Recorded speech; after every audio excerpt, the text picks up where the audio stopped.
Las venas abiertas de América Latina por Galeano. España tenía la vaca, pero otros tomaban la leche.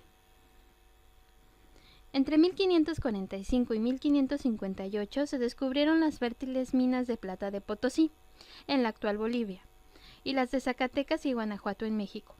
El proceso de amalgama con mercurio que hizo posible la explotación de plata de ley más baja empezó a aplicarse en ese mismo periodo. El rush de la plata eclipsó rápidamente a la minería de oro. A mediados del siglo XVIII, la plata abarcaba más del 99% de las exportaciones minerales de la América hispánica.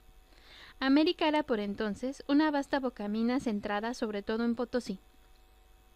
Algunos escritores bolivianos, inflamados de excesivo entusiasmo, afirman que en 3 siglos España recibió suficiente metal de Potosí como para tender un puente de plata desde la cumbre del cerro hasta la puerta del Palacio Real al otro lado del océano. La imagen es sin duda obra de fantasía, pero de cualquier manera alude a una realidad que en efecto parece inventada. El flujo de la plata alcanzó dimensiones gigantescas. La cuantiosa exportación clandestina de plata americana, que se evadía de contrabando rumbo a Filipinas, a la China y a la propia España, no figura en los cálculos de Earl J. Hamilton, quien a partir de los datos obtenidos en la casa de contratación ofrece de todos modos, en su conocida obra sobre el tema, cifras asombrosas. Entre 1503 y 1660 llegaron al puerto de Sevilla 185.000 kilos de oro y 16 millones de kilos de plata. La plata transportada a España, en poco más de un siglo y medio, excedía 3 veces el total de las reservas europeas, y esas cifras cortas no incluyen contrabando. Los metales arrebatados a los nuevos dominios coloniales estimularon el desarrollo económico europeo, y hasta puede decirse que lo hicieron posible. Ni siquiera los efectos de la conquista de los tesoros persas que Alejandro Magno volcó sobre el mundo helénico podrían compararse con la magnitud de esta formidable contribución de América al progreso ajeno. No al de España, por cierto. Aunque a España pertenecían las fuentes de plata americana, como se decía en el siglo XVII, España es como la boca que recibe los alimentos, los mastica, los tritura para enviarlos enseguida a los demás órganos y retiene de ellos, por su parte, más que un gusto fugitivo o las partículas que por casualidad se agarran a sus dientes. Los españoles tenían la vaca, pero eran otros quienes bebían la leche. Los acreedores del reino, en su mayoría extranjeros, vaciaban sistemáticamente las arcas de la Casa de Contratación de Sevilla, destinada a guardar bajo 3 llaves y en 3 manos distintas los tesoros de América. La corona estaba hipotecada. Cedía por adelantado casi todos los cargamentos de plata a los banqueros alemanes, genoveses, flamencos y españoles. También los impuestos recaudados dentro de España corrían en gran medida a esta suerte. En 1543, un 65% del total de las rentas reales se destinaba al pago de las anualidades de los títulos de deuda. Solo en mínima medida la plata americana se incorporaba a la economía española. Aunque quedara formalmente registrada en Sevilla, iba a parar a manos de los Fugger, poderosos banqueros que se habían adelantado al Papa, los fondos necesarios para terminar la Catedral de San Pedro, y de otros grandes prestamistas de la época, al estilo de los Western, los Scherz o los Grimaldi. La plata se destinaba también al pago de exportaciones de mercaderías no españolas con destino al Nuevo Mundo. Aquel imperio rico tenía una metrópoli pobre. Aunque en ella la ilusión de la prosperidad levantara burbujas cada vez más hinchadas, la corona abría por todas partes frentes de guerra, mientras la aristocracia se consagraba al despilfarro y se multiplicaba. En suelo español, los curas y los guerreros, los nobles y los mendigos, al mismo ritmo frenético en que crecían los precios de las cosas y la tasa de interés del dinero. La industria moría al nacer en aquel reino de los vastos latifundios estériles, y la enferma economía española no podía resistir el brusco impacto del alza de demandas de alimentos y mercancías que era la inevitable consecuencia de la expansión colonial. El gran aumento de los gastos públicos y la asfixiante presión de las necesidades de consumo en las posesiones de ultramar agudizaban el déficit comercial y desataban al galope la inflación. Colbert escribía: «Cuanto más comercio con los españoles tiene un Estado, más plata tiene». Había una aguda lucha europea por la conquista del mercado español que implicaba el mercado y la plata de América. Un memorial francés de fines del siglo XVII nos permite saber que España solo dominaba por entonces el 5% del comercio de sus posesiones coloniales, de más allá del océano. Pese al espejismo jurídico del monopolio, crecía de una tercera parte del total, estaba en manos de holandeses, flamencos, una cuarta parte pertenecía a los franceses, los genoveses controlaban más del 20%, los ingleses el 10% y los alemanes algo menos. América era un negocio europeo. Carlos V, heredero de los Césares en el Sacro Imperio por elección comprada, solo había pasado en España 16 de los 40 años de su reinado. Aquel monarca de mentón prominente y mirada de idiota, que había ascendido al trono sin conocer una sola palabra del idioma castellano, gobernaba rodeado por un séquito de flamencos rapaces a los que se extendían salvoconductos para sacar de España mulas y caballos cargados de oro y joyas, y a los que también recompensaba otorgándoles obispados y arzobispados, títulos burocráticos y hasta la primera licencia para conducir esclavos negros a las colonias americanas. Lanzado a la persecución del demonio por toda Europa, Carlos V extenuaba el tesoro de América en sus guerras religiosas. La dinastía de los Habsburgos no se agotó con su suerte.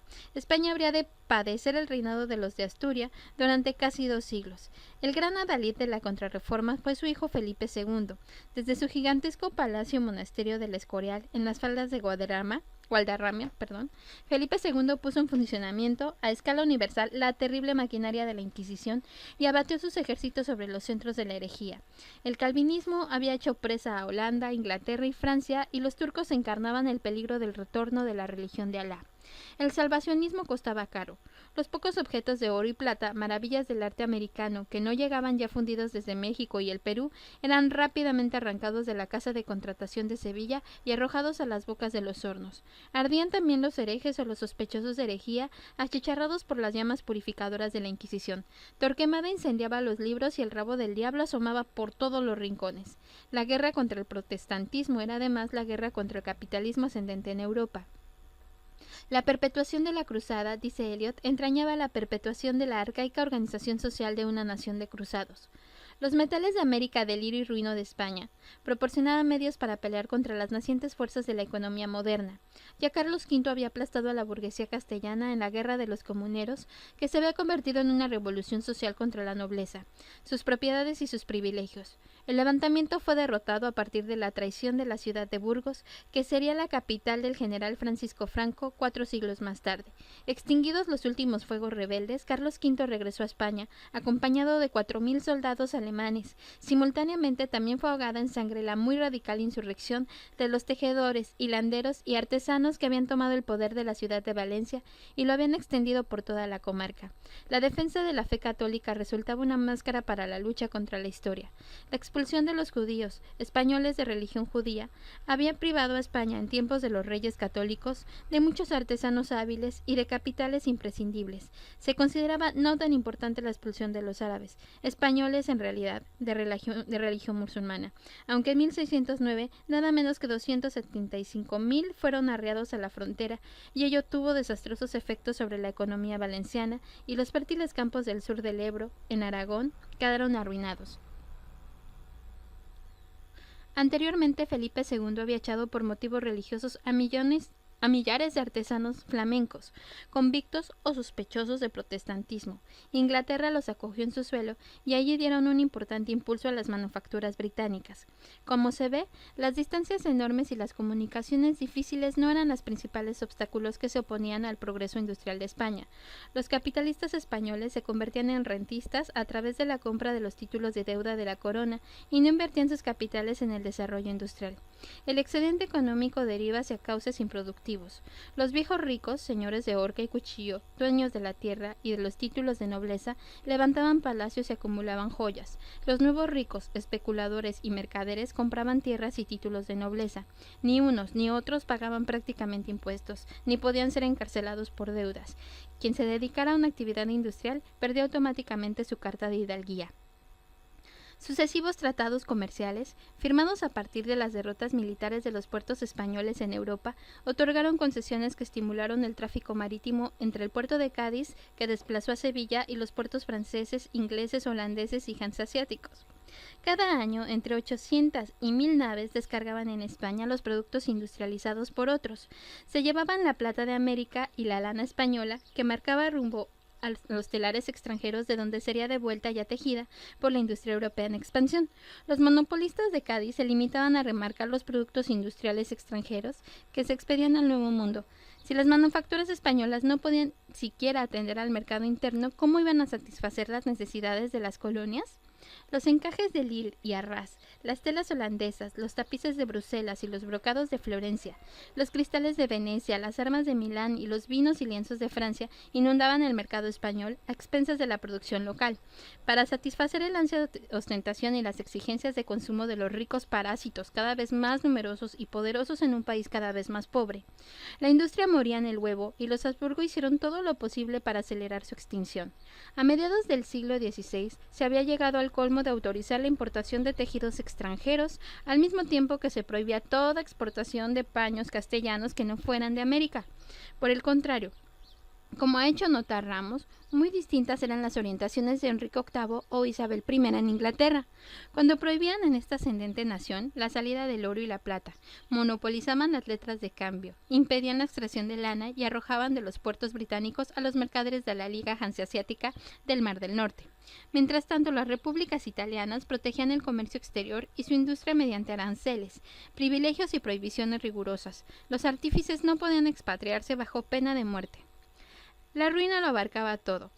De los 16.000 telares que quedaban en Sevilla en 1558 a la muerte de Carlos V, solo restaban 400 cuando murió Felipe II. 40 años después, los 7 millones de ovejas de la ganadería andaluza se redujeron a 2 millones. Cervantes retrató en Don Quijote de la Mancha, novela de gran circulación en América, la sociedad de su época.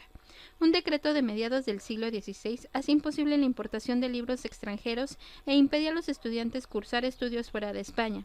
Los estudiantes de Salamanca se redujeron a la mitad en pocas décadas. Había 9.000 conventos y el clero se multiplicaba casi tan intensamente como la nobleza de capa y espada. 160.000 extranjeros acaparaban el comercio exterior y los derroches de la aristocracia condenaban a España a la impotencia económica.